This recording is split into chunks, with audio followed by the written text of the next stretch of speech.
This is a recording of a translation and discussion of chapter 22, Ecce Romani, from the End to Rome. Iam dies erat. Already it was day. Prima luce, at first light, by, with, because of, from, in, all, at, because prima luce is in the ablative. The radarius, which is our subject, and you go all the way down and find your verb, it extraxit. It's a perfect verb, as you can tell from the X of the perfect stem. Traho, trahere, traxi. The coachman drug out the raidam, the carriage, out of the ditch. Auxilio. Now, auxilio has a long O. Could be dative or ablative.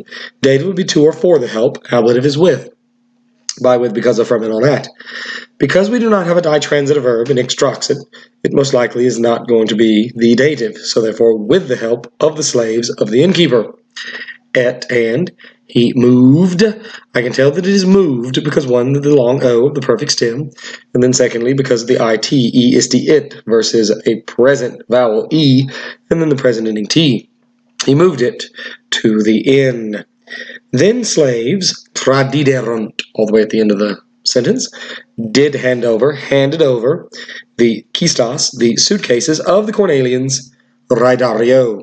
Here, because we do have the ditransitive tradiderunt, Raidario is the dative indirect object, receiving the direct object, kistas. So he handed over the trunks of the Cornelians to the coachman.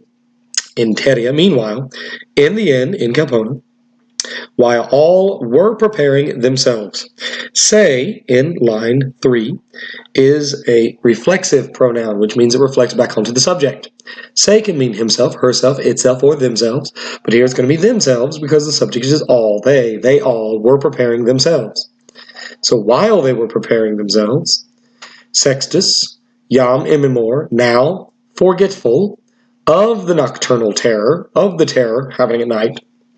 And again, the imimor, which is an adjective, single termination, third declension, it, as all words implying remembering or forgetting, takes genitives. So that's why the genitive is with it.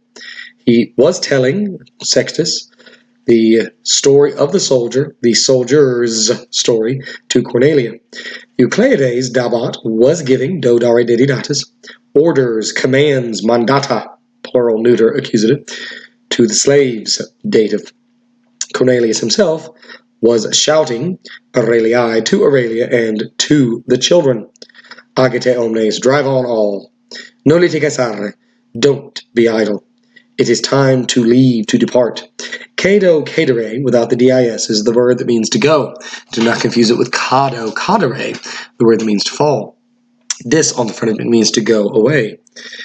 At last, tandem, all, cuncti, have come, did come, out of the inn, and they climbed ascenderunt, into the carriage. Vale, clamaverunt pueri, goodbye, be strong, the boys shouted. Valete, respondit calpo, goodbye, the innkeeper, the variant, third declension, calpo, no ending on it, responded. Just like with that mowit up at the top, respondit, if it were present, would have an E as a present vowel, and then a T. The stem, respond, would be exactly the same. So it's the innkeeper responded, perfect tense, E is the it, the innkeeper, qui, who, was standing in the road. Nolitiam fosam iterum cadere, do not fall into the ditch again. And there you can see the difference between cadere versus the one on line 5, the last word, discedere. You are not able, potestis, y'all are not able, dormire, to sleep well, bene, in all inns. Then the carriage man, the coachman, tum raidarius, sumsit, from sumo, sumere, sumsi, sumtis. He did take up the reins. Reins, habenas, come from, as you can see at the bottom, habenai, habenarum. It's a word that is always in the plural, kind of like glasses or pants. Took up the reins, and he has beaten the horses. At last, tandem, they were seeking Rome again. On the journey, Sextus explained, explicavit, all things, omnia is neuter plural accusative, about the dead mouse, de more mortuo, to Marcus in the dative case. Cornelius told the soldier's story, the story of the soldier, to his wife, uxori. Now they were approaching the city. Please note Irby here is going to be in the dative case. It is in the dative case because apropinquat is a special verb that requires dative objects. You have group 4 principal parts on the principal part sheet are a bunch of verbs that require their objects to be in the dative case, and apropinquo is one of them. Particularly on that sheet, apropinquo, occurro, and prosum are all compounded words. In other words, they are verbs to which you have now added a prefix. In the case of apropinquat, ad, looks like AP because of assimilation, and thus it causes it to take a dative object. So now they were approaching the city, Coom. When you see a Coom, you must see if there is an ablative with it. Subito is just an adverb, so that's not an ablative. And if there's no ablative, it means when. When suddenly the boys did spot, an ingains aedificium, a huge building. Ingains and gaintus is obviously a single termination, third declension adjective, but here the ingains is accusative modifying aedificium because nominative accusative are the same for a neuter form. Now on page 186, Marcus did ask Rogavit, his father, quid est illud? What is that? Illud coming from ele ela illud. Atque and Sextus, quis in illo aedificio habitat? Who lives in that building? Cui, to whom Cornelius responded cum risu with a laugh. Nemo ibi habitat, no one lives there. It is est sepulchrum Messalae Corvini. It is the sepulchre, the tomb of Messala Corvinus, who was a orator praeclarus, who was a famous orator. Heek, here with a long I, it's here with a short I, it's this.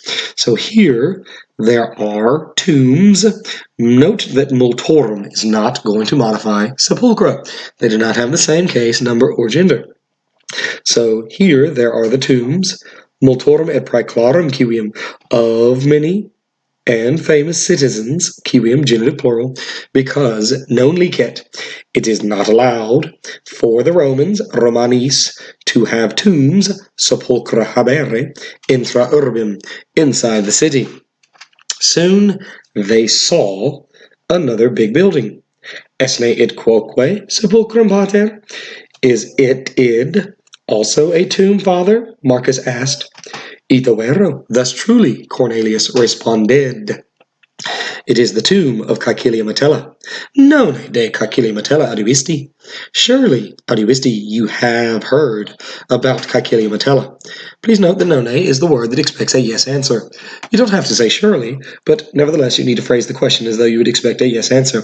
The opposite of none is a noum. Said Marcus, patri nihil respondit. But Marcus responded nothing to his father, patri dative case. Yam enum, for now, enum yam, he was able, poterat, to see the city itself. Poterat, please note, is the imperfect eram, eras, erat, eramus, eratus, erant of the verb to be, with nothing more than the prefix pot. If this were the pluperfect and erat were a pluperfect ending, it would have the perfect stem potu erat, but here it doesn't, and so therefore it was able to see the city itself. Ecce Roma clamavit, look Rome, he shouted. Ecce Roma, look Rome, shouted Sextus and Cornelia.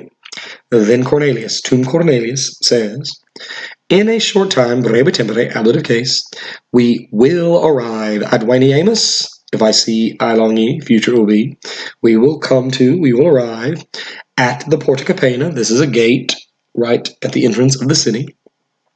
And go to your verb, videbimus. We will see there, ibi, Titus, patruum vestrum, your uncle. Vestrum coming from vester, vestra, vestrum, which means your, and patruus is an uncle. Therefore, Gaius Cornelius and Titus Cornelius apparently are brothers. Epistolam enum perserum misi. Misi coming from mido, midere, misi, misus. For enum. Misi, I did send a letter, epistolam, through a slave, and I explained omnia, all things, accusative plural, to him. Titus soon, excipiet, if I say alongi, will welcome us nos, near the gate, near the porta. Us, nos, is us because we look at the verb and it does not have a mus ending, and therefore it is us as the object of the verb excipiet. So, nevertheless, hopefully you have benefited from this translation. Good luck on the quiz.